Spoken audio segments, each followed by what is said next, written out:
Assalamualaikum warahmatullahi wabarakatuh. My name is Adriana Putri from 9.5. Today I will do the HE assignment of reading. Speaker A. I'll never forget the first time I met our new contact from Retrolling, one of our top 5 customers. I had traveled to their office to meet him in person, talk about the history of our companies together, and define a shared vision for future cooperation. I wanted to focus on building a good relationship with him, which will be a good foundation for working together. So, when we met, I wanted to make a good impression and also show him respect. I greeted him with a handshake and addressed him by his surname. When I put my hand out, I realized he had been moving in to give me a hug. So, we did an awkward mixture of the two. Also, when I greeted him by his surname, he responded politely, though he used my first name. It was all a little uncomfortable. In this situation, I guess I made assumptions about the level of formality he expected. Even though he had never met me before, he knew our two companies had been doing business with each other for years, and he wanted to build on that history by being less formal with me from the beginning. The real learning here for me was that I shouldn't assume we all have the same ideas about meeting people for the first time. Speaker B.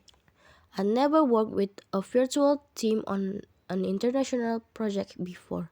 It was quite exciting, though also challenging to work with people from different countries, many of whom I would never actually get to meet in person. There were a lot of things that were different about working in the same office, and it was quite challenging at the beginning. For example, there were different time zones, different IT systems, and even different local regulation, which impact on what each person was allowed to or able to do for the project. There were also interpersonal differences such as different ways of working, approaches to deadlines, and when to reply to emails. And we shouldn't forget that the fact that English was the project language and that most people on the team had to work in a language which wasn't their first. A positive of this was that it meant that everyone, including the native English speakers, had to make the effort to communicate clearly and clarify their own and everyone else's understanding. To help us all get on the same page, we defined the communication norms and the rules the team would follow, as well as the meeting dates and deadlines. We laid this all out in a document called a team or project charter. These were really useful, and in the end, the project was a great success. I'm looking forward to working on my next international project. Speaker C. I went through a bit rough patch last year at work.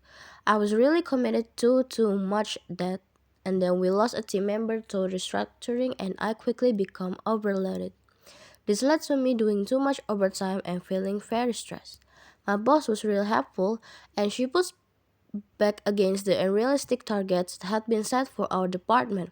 She also introduced me to the SMART approach to goal setting. It's an acronym SMART.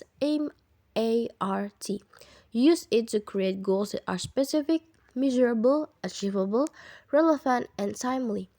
I used this approach to deal with all the things that were overloading me.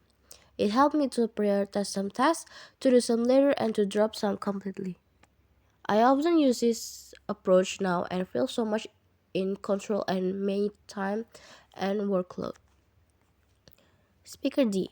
Have you ever missed a flight or had one canceled? I did.